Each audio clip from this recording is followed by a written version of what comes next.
සුබ දවසක් වේවා ඔයාලා සියලු දෙනාටම. අද මම කතා කරන්න යන්නේ මගේ database management questions වල 16 වෙනි වීඩියෝ එක. එතකොට මේ දක්වා මම questions 15ක් කතා කරලා තියෙනවා. එතකොට අද මම කතා කරන්නේ මගේ question number 16 එකට අදාළ වීඩියෝ එක. එතකොට මේ වීඩියෝ එකේදී අපි බලමු මේ questions අපිට ලැබිලා තියෙන්නේ කොහොමද? ඒ වගේම මම ඒකට answer එක දෙන්නේ මොන විදිහටද කියලා. එතකොට මේ question එකට අදාළවත් අපිට මේ විදිහට scenario එකක් ලැබිලා තියෙනවා. අපි බලමු මේ scenario එකේදී අපිට මොකක්ද කියන්නේ කියලා. The marks of the term examination of the Kaluvila Junior College are still recorded in books. Because of this, the principal has to spend a lot of time when he needs to check the marks of the students. Therefore, the principal has decided to include the term marks of all the students studying in his school in a computer system. The software was developed by a software development company called AIsoft.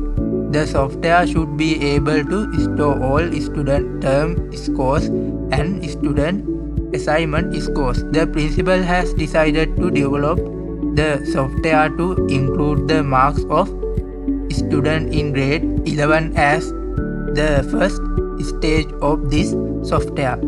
You work as a senior software engineer at this company. You and your team are tasked with creating the database here and the SQL query used to provide the following requirements.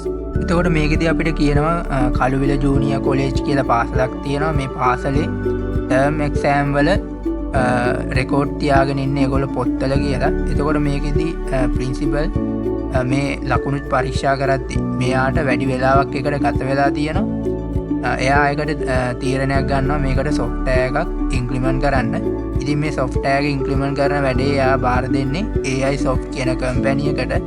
එතකොට ඒගොල්ලොන්ගේ requirement එකක් තමයි ඔක්කොගේම students ලගේ term scores ඒ වගේම assignment scores තුත් ඒගොල්ලොන්ගේ software එකේ store කරලා තියාගන්න පුළුවන් වෙන්න ඕන. එතකොට මේ software එකේ පළවෙනි අධීරයේ විදියට 11 වසරේ ශිෂ්‍යයන් තමයි මේකට තෝරගෙන තියෙන්නේ. එතකොට මේ AIsoft කියන කම්පැනි එක senior software engineer කෙනෙක් කියලා හිතලා ඔයාට සහ ඔයාගේ කණ්ඩායමට මෙන්න මේ software එකේ database එක create කරන වැඩේ තමයි බාර දීලා තියෙන්නේ. අපි බලමු අද 16 වෙනි question එකේ අපිට මොකද්ද කරන්න තියෙන්නේ කියලා. එතකොට මේ පළවෙනි question එකේ තියෙනවා create a database name exam_marks_db to store students marks. Use the TR diagram to create this database. අපිට මෙතන database එකක් create කරන්න කියන්නේ exam_marks_db නමින් අපි යමු MySQL workbench එකට මෙන්න මේ database එක create කරන වැඩේට. එතකොට මේක අපිට ER diagram එකක් විදිහට තමයි කරන්න තිබ්බේ. මම මේ විදිහට file යනවා. file ගිහිල්ලා මෙන්න මේ new model කියන එක දෙනවා. ඊට පස්සේ මෙන්න මේ විදිහට interface එකක් එනවා. මම මෙතන මේ mydb කියන තැන double click කරගන්නවා. double click කරගත්තට පස්සේ මට මෙන්න මේ විදිහට අපේ database name එක enter කරන්න එනවා. ඊට දීලා තිබ්බේ exam_marks_db කියලා. ඉතින් මෙන්න මේ විදිහට තමයි අපිට database එක ලැබිලා තිබ්බේ. මම දැන් මෙන්න මේ add diagram කියන එක double click කරගන්නවා. ඊට පස්සේ මෙන්න මේ විදිහට මට ER diagram එක create කරන interface එක එනවා. එතකොට මේක තාම diagram එකක් විතරයි. මේක database එකක් නෙමෙයි. මේක database එකක් කරගන්න අපි ඔක්කොම මේකේ table හදලා ඉන්න ඕනේ. ඒ වගේම මේකේ relationship ඒ දේවල් ටික create කරගෙන ඉන්න ඕන. මේකෙදි මේ question එකට අපිට answer එක දෙන්න වෙන්නේ එතකොට මේකේ last part එක විදියට. එතකොට අපි දැන් යමු දෙවෙනි question එකට. දෙවෙනි question එක විදියට අපිට ලැබිලා තියෙන්නේ මෙන්න මේ වගේ එකක්. create a table name student to store students data. Create the table according to the introduction below. අපිට මෙතන කියනවා මෙන්න මේ විදියට student table එක create කරන්න කියලා. අපි බලමු ඒ table එක create කරන විදිය. මම මෙන්න මේ place a new table කියන icon එක click කරගන්නවා. click කරගෙන මේ විදියට මම අපේ ER diagram interface එකට ටේබල් එකක් ගන්නවා. මම ඒක දැන් ඩබල් ක්ලික් කරගන්නවා. ඩබල් ක්ලික් කරගත්තට පස්සේ මම මෙන්න මේ ටේබල් නේම් කියන තැන අපේ ටේබල් නේම් එක දෙනවා.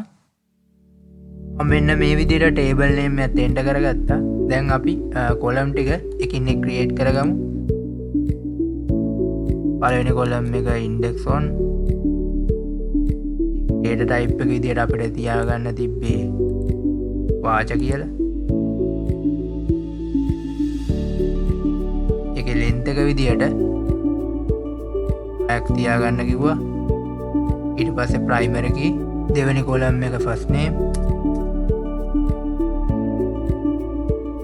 ඒක data type එකත් වාචා, length එක 45. අපිට මේ විදිහට default add වෙලා තියෙන එක. මම මේකින්ද ඒක වෙනස් කරන්න යන්නේ නැහැ.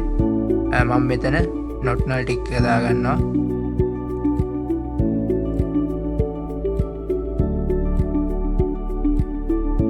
first name ඒකෙත් මම වාචා 45ම තියාගන්නවා not null tick එක දාලා.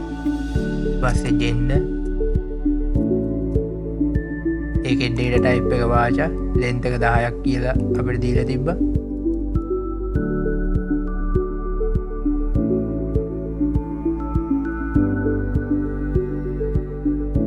contact code එක තමයි අපිට අන්තිම කොලම් එක විදිහට දීලා තිබ්බේ. ඒකේ length එක 6යි, data type එක වාචා. ඉතින් මෙන්න මේ විදිහට මම මගේ student table එකත් create කරගත්තා. බලමු ඊළඟ question එකකින් අපිට මොකද්ද කියන්නේ කියලා. The school has 2 grade 11 classes. Create a table called class to store the details the those classes. අපිට මෙතන කියනවා මේ පාසලේ 11 වසර පන්ති දෙකක් තියෙනවා. මේ පන්ති දෙකේ details තියාගන්න class කියලා table එකක් create කරන්න කියලා. I am MySQL webbench එකට මම මෙන්න මේ place new table කියන icon එක click කරගෙන table එකක් ගන්නවා අපේ interface එකට. ඒක double click කරගන්නවා. table name එක දීලා තිබ්බේ class කියලා මම මේක add කරගත්තා. වෙන column එක උනේ class ID. ඒකේ data type එකකින් primary key කරගන්න තිබ්බා. ඒ වගේම auto increment වෙන primary key එකක් මේක. class name එක data type එක විදිහට අපිට දීලා තිබ්බේ වාචා 45යි. අපේ default add වෙන්නේ වාචා 45යි. මම මේක වෙනස් කරන්න යන්නේ නැහැ. not null tick එක දාගන්නවා. ඉතින් මෙන්න මේ විදිහට මගේ class table එකත් මම create කරගත්තා. අපි යමු ඊළඟ question එකට. Create a table called subject to store the subjects taught in the school. Create the table according to the introduction below. අපිට මෙතන කියනවා මේ පාසලේ උගන්වන subject ටිකට අදාළව ඒ subject ටික තියාගන්න subject table එක create කරන්න කියලා තමයි මෙතන කියන්නේ. අපි යන් ආයි MySQL webbench එකට. මේ විදිහට මම ආයි table එකක් ගන්නවා අපේ interface එකට. මම දැන් ඒක double click කරගන්නවා. table name එක subject කියලා මම දෙනවා. පළවෙනි column එක උනේ subject ID. ඒකේ data type එක උනේ int. ඒ වගේම primary key auto increment කරගන්න තිබ්බා. ඊළඟ column එක subject name. ඒකේ data type එක උනේ වාචා, length එක 45යි. අපේ default add වෙන්නේ ඒක නිසා මම මේක වෙනස් කරන්න යන්නේ නැහැ. ඒකට මෙන්න මේ විදිහට තමයි subject table එක create වෙන්නේ. දැන් අපි යන් ඊළඟ question එකට. එතකොට පස්වෙනි question එකේ තියෙන්නේ create a table with the term exam underscore term to store the term test in the school.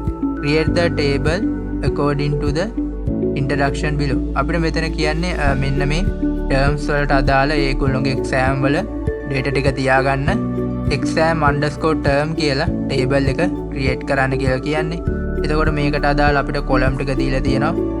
පියන් ආයි workbench එකට. මම දැන් ආයි මෙන්න මේ විදිහට table එකක් අපේ interface එකට ගන්නවා.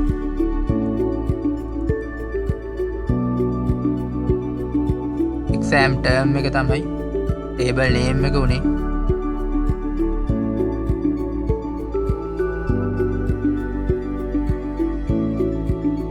ෆස් කලම් එක වුණේ ID ඒ ටයිප් එක ඉන්ටීජර් එකක් විදියට තියාගන්න තිබ්බා. ප්‍රයිමරි එකේ කරගන්න තිබ්බා. ඒ වගේම ඔටෝ ඉන්ක්‍රිමන්ට් කරගන්න තිබ්බා.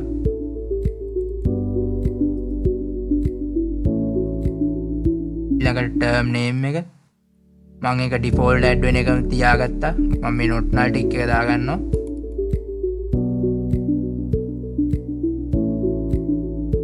දැන් date එකේ data type එක අපිට තියාගන්න තිබ්බේ date කියලා.